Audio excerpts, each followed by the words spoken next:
So I guess I'm going to start with the most important question up front, which is what do they put in the water at Hulu? Because between this and Prey, I'm pretty impressed with what they're pulling off. I think it's technically what is in the water at 20th. At 20th Century. It's yeah, I mean, look, my exec JR and Asbel, the head of the studio, I think they just really love movies.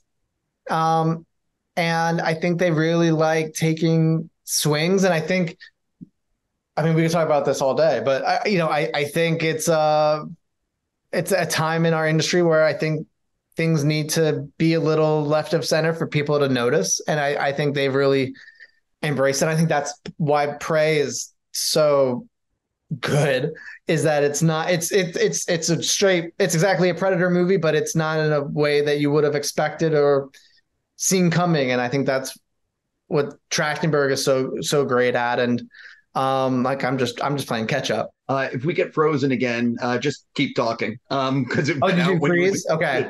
Yeah, just ignore me. So I was. Do you have a big Lego collection? I do. So was that the inspiration for her having a village? Yeah. How large is the Lego? How large is the Lego collection? It's really big. I have toddlers now, so it's all in the garage. But I also buy Legos and kind of save them for when the kids go to college and when I can build them without them destroying it. But I have like the neighbor. I have a big neighborhood. I have Isengard, Hogwarts, the Titanic. It's big. The haunted house, the elevator, all the Jurassic parks. Yeah. No, I understand. You have a problem, and I love it. So, what do you think would surprise people to learn about making a movie in Hollywood? Jeez. That it's completely opposite of the last one, and this being the best experience I've had. But it's very I feel like there's that Simpsons episode where they return to Hollywood after they have a disaster of a movie, and like the studio is all like, it's okay, come back, welcome to Hollywood, where everyone takes care of each other, kind of thing. And it's like, that's the great Simpsons joke. And I think that's typically true of Hollywood, but I've been really lucky, I think, in that I've had a lot of experiences where that has the irony hasn't been ironic. It's been, there's a lot of people that really look out and take care of each other. And I think you're seeing it now in the two union strikes of everyone really banding together and supporting one another. So it can be a cutthroat biz, but I think people would be surprised about how nurturing and supportive it can be at the same time. So jumping into the film, did you set out to make a movie without dialogue, or did you come up with this idea and as you were fleshing it out, you're like, wait a minute, I can do this without dialogue? The latter. Yeah, it was a surprise to me. Like, I think it was always like an idea that I thought would be cool. But I didn't think about it for this movie until there's a scene that I always knew I was going to write where Brynn looks for help at a police station. I always knew how that scene was going to wind up, and that scene didn't have dialogue. And then I got to that point in the writing process, and I don't outline when I write. I just kind of go and see where the winds take me, and I kind of know ideas of where I will wind up. And I got to that point, and I was just like very surprised at where we were at. And then I thought that was a good sign, where that it was like an Easter egg more than a feature. It was kind of stemmed out of character and out of obstacle, but it wasn't a selling point. It wasn't why I set out to do it. And then it just felt like a little bit of whipped cream on it, as opposed to the main event. What was the reaction though at the studio level to the no dialogue? Was it a hard sell, or were they like, oh, it was cool? We went on to sell it as a package. So it was a script plus myself as the director plus Kaitlyn. Um, so it was always what they knew getting into it, and it was never like a contractual, this is the thing, and it was always kind of an unspoken thing, like if we need it we will use it. But it never it really it was it didn't, like, I talked so much more about so many other parts of the movie than that element. It was so, the surprising thing was that it really did not ever feel that different than my last movie. Had so much talking in it. I think I actually did more ADR on this movie than I did on the talking movie. So it really didn't feel any different whatsoever. One of the things is that we're very close to it being released, and nobody knows that there's no dialogue. No one knew it existed until like a week ago. Well, I mean, it's just, I guess I'm wondering if it's going to make it till opening day, but there are screenings on Monday and Tuesday. We're doing a screening. I mean, it's going to come out that people. Yeah.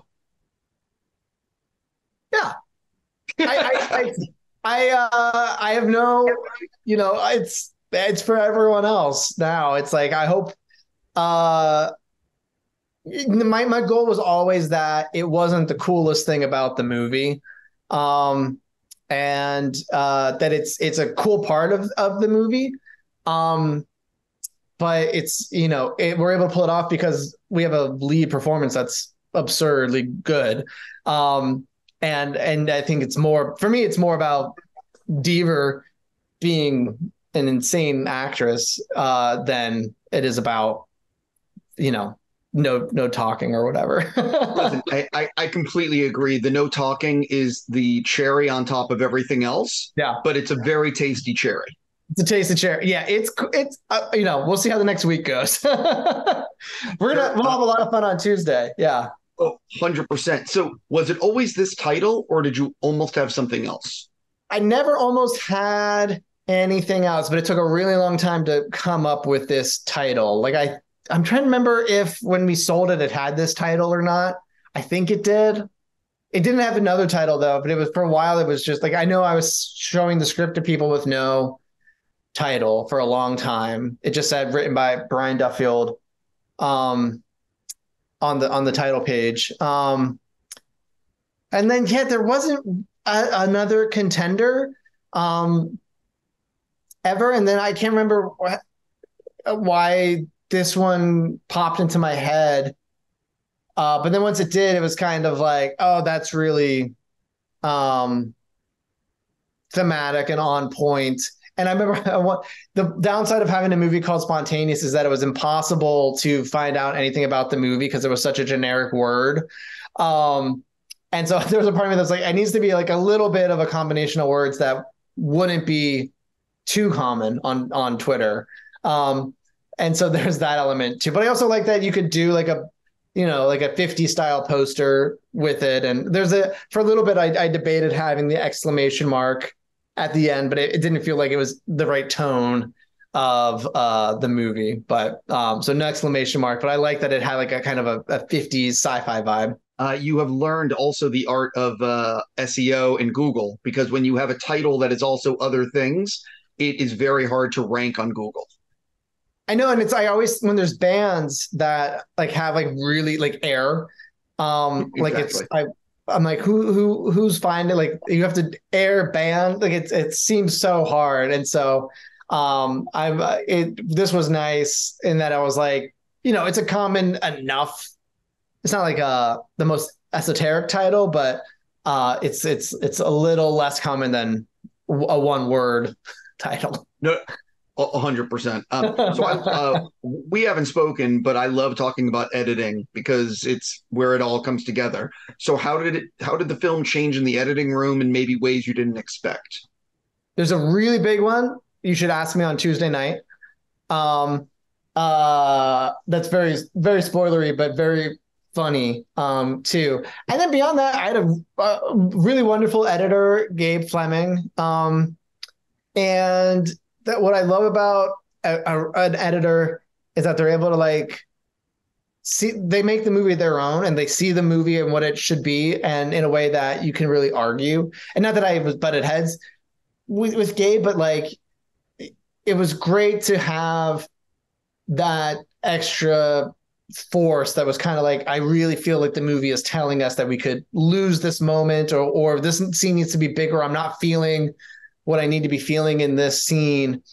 So there was just that, you know, I feel like there's always like that a director has like a desire to like edit themselves. And then every time I work with an editor, you're like, oh, that would be so stupid, because they kind of take ownership of the movie from you and can kind of tell you what you're too stupid to realize, or what you're so used to seeing, that they realize. And so I really valued Gabe on this movie.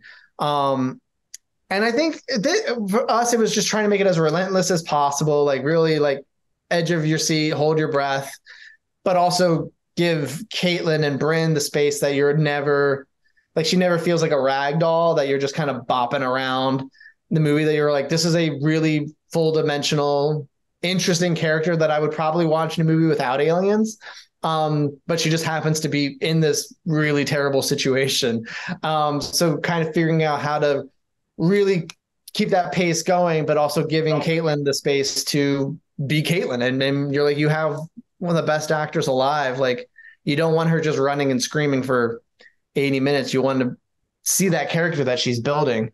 So it's just a lot of pushing and pulling in that direction to make sure it felt fast, but that you were giving her the space to knock it out of the park. So one of the things about this is you have to design the aliens' language and their movements. Yeah. How much had you figured that out in the script? And how much was that being figured out in post-production once you're like, oh, I really got to figure out how they're going to move right now? Less so in post, because we had done a lot of it in prep too. And, we're not a big budget. And so, we definitely were the kind of movie that like we knew every shot that had an alien in it way before we were shooting, because they cost money. So a lot of that too was, okay, like these are gonna, we kind of knew what our parameters were every day on set. And there was some push pull every now and again, but for the most part, it was really, we were like, okay, the alien is walking here to here, and it's at this pace because the camera needs to do this. And we can only do 4 shots in this scene because we can only afford 4 shots in this scene because we have so much alien in the movie. And so it kind of stemmed from that. So we did a lot of it in prep. And the guys at DNEG were great. We had we didn't do mocap for the animation, but we had a mocap day or two, like in prep, to just kind of see what those figures that we designed would do. And a lot came out of that. Like, a lot of the hand motions that are in the movie are from that. The way they walk and move is from that. And it just kind of stemmed out of, okay, let's make them feel really intelligent. Like, let's give them, it was really important to me that the aliens felt like they had a culture, that they had a faith. That, that was something we got to kind of do a lot of before the movie. And then in post, it was just kind of converting on that. Yeah, I really appreciated how smart the aliens were in the film. Good, cool. Yeah, it's really hard. It's because, and one of the things, as a nerd, a fellow nerd, you get this too, where it's like too smart and you just get into Star Trek territory. They just become Vulcans. And so it was like a really interesting, that was kind of probably the longest part of it, was making them feel smart, that they also felt dangerous. It was really, really interesting. There's probably some psychological component to that I'm not well versed enough to know in, but there are things where I was like, oh, if the alien does this, you'll know they're really smart. And then we would try it, and then you're like, oh, they're in Star Wars, they're in Ahsoka now. It was really really interesting to kind of figure out that balance. And I don't know what that cocktail is, but hopefully it works in the movie. You did a great job. I know people are going to dig this. Cool. I'm out of time, but fortunately Tuesday night, we are going to have a much longer conversation. Yes, we will. Thank you. Seriously, congrats on the movie, man. For real. Oh, thank you so much, dude. I appreciate it. I want to hear all about Uh, Tiff too. I was really jealous. You took the Linklater Hawk photo, right?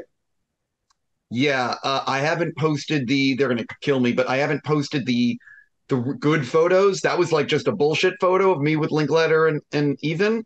But there's some really good photos coming that I Even just the been. bullshit one, I was just like, I saw it and I was like, son of a bitch. Yeah, wearing that shirt on camera. I said to Linkletter, I haven't posted the interview yet. I go, so how do you feel about somebody wearing a bootleg shirt to one of your movies? During an interview with you. It was great. And did he love it? Yeah, he did. I bet. I would lose my shit. Yeah, I also interviewed Maya and Ethan and made them talk about it. But anyway, listen, we Oh, got a that's few more awesome. interviews. I can't wait But for I can't wait for both of those movies. yeah, Hitman's fucking awesome. I Go can't see wait. it.